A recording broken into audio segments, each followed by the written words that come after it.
Many households are currently going through a financial crisis of sorts, whether it's at a small scale or at a very big scale. The current climate with cost of living crisis and everything that's happening, you find that maybe your budget is very tight, your money is not quite what it used to be, and you're starting to really think to yourselves, how on earth are we going to survive and what are we going to do?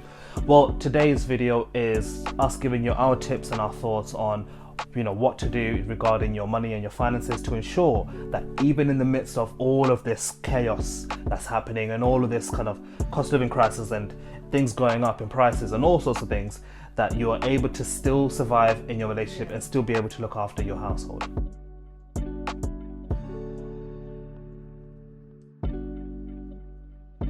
The very first thing I would say you should do is to face the music, is to face the news, face the truth, and just say, listen, this is the situation that we're in. What exactly is going on? You can't afford any longer to not even talk about finances in your relationship. You can't afford to keep ignoring all of the signs that are pointing to the fact that you are struggling financially. You can't bury your head in the sand and just kind of magically hope that one day everything will work out okay. That's not the case, and you need to kind of face that in your relationship and be in a position where you are going to come together and you're going to have this conversation about this is what's happening. What are we going to do about it? You can't afford to ignore it any longer.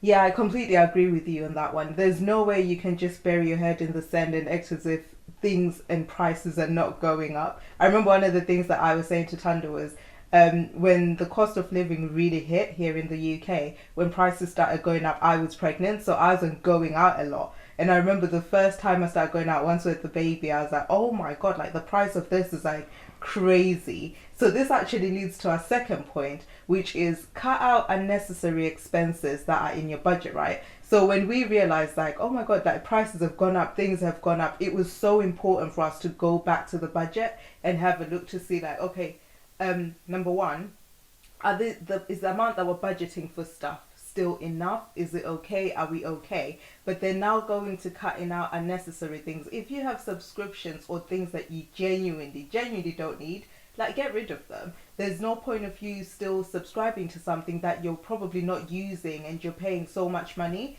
yet that's money you could use towards your shopping, for example, your food shop, for example. So go back to look at your budget, look at the things that you're spending money on. This could also be like things like takeaways, for example. If you feel like your budget can't handle the amount of takeaways you're having every month, that's another thing. You can be like, okay, I'm having 10 takeaways a month. I could actually reduce those so that I'm still within my budget and I'm not overspending or spending money that I don't have. And I'll just have 5 takeaways a month instead of the 10. You don't have to get rid of everything that you love, but you actually, it makes so much sense, and it's actually worth going back and looking at everything and being like, okay, what don't I need?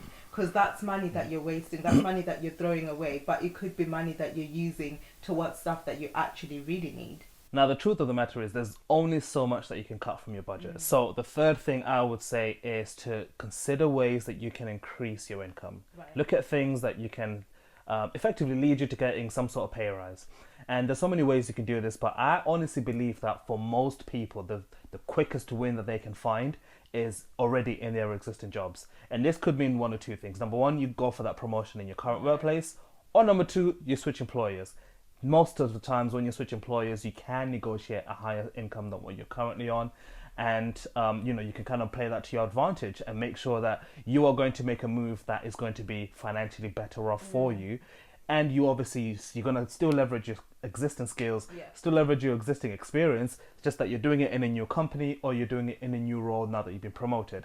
And I think this is one area that you should definitely not sleep on, because there is definitely a lot of opportunities out there.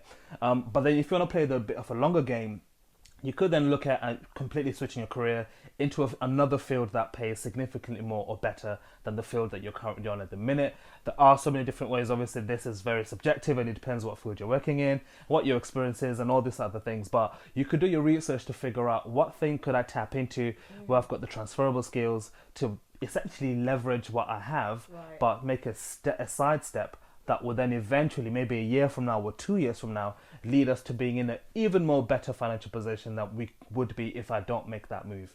So that's something I would definitely consider. And obviously, if the career side of things is, it's not an option you want to go down, you can then also look at other ways to supplement your income, such as side hustles, online gigs, freelancing, and all the other things. But the point of this is focus on increasing your income, because the more money you have, then the more you can do with it, the more things you can afford, or the more money you can save, and all the rest of it. But increasing your income could essentially answer a lot of your questions. One of the best things you can do in your relationship is to learn how to manage money together. But where do you begin? There are so many options. Should you have joint accounts? Should you combine all your finances or keep some of it separate? How should you approach this?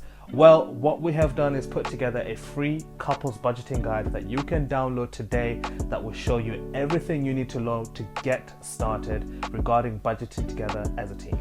That's right. So you can actually find the link in the description box, or you can go to skillfinances.com/free couples budget, and it will be sent directly to your inbox.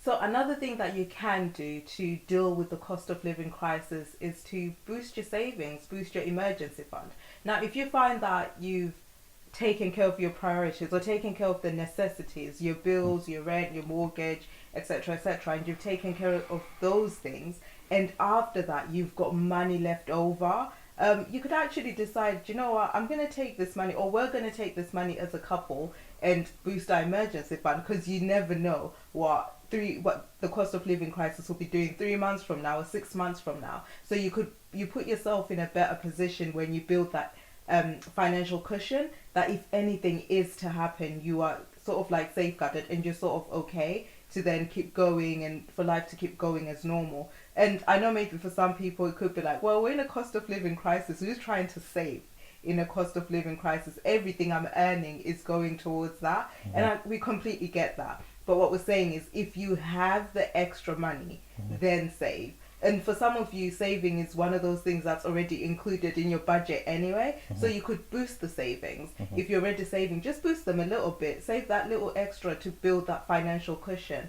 But I promise you will definitely thank yourself later if you boost your savings and you increase your emergency fund, because anything can happen at any time.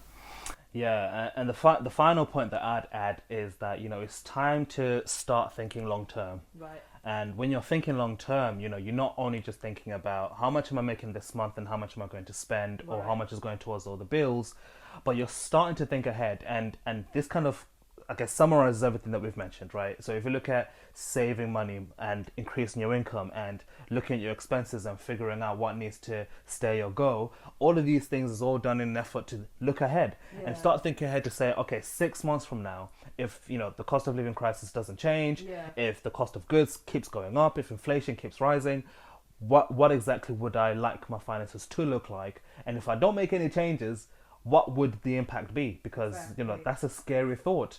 So you want to be in a position where you're starting to think a bit more long term, because unfortunately this is just not going to go away tomorrow. It's going to stick around for a little bit of time. I mean, I don't know what the actual predictions are, but I would honestly wouldn't be surprised if this time next year, or even the next 2 to 3 years, we are still going through this rough patch from a financial perspective. And so when you're starting to have that kind of thought process in your head, you then start to make different types of decisions.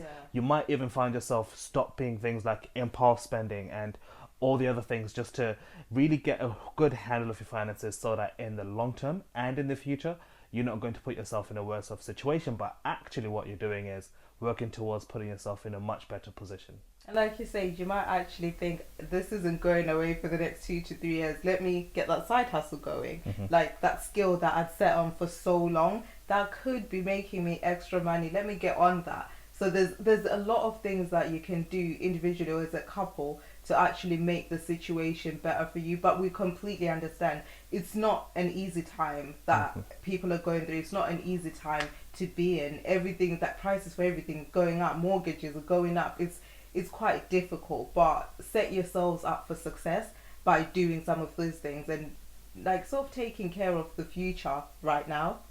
Yeah. So let us know in the comments what's one thing that you're currently doing to help you go through this kind of situation that we're going through, and would love to know your inputs and your value. And we'll see you on the next one.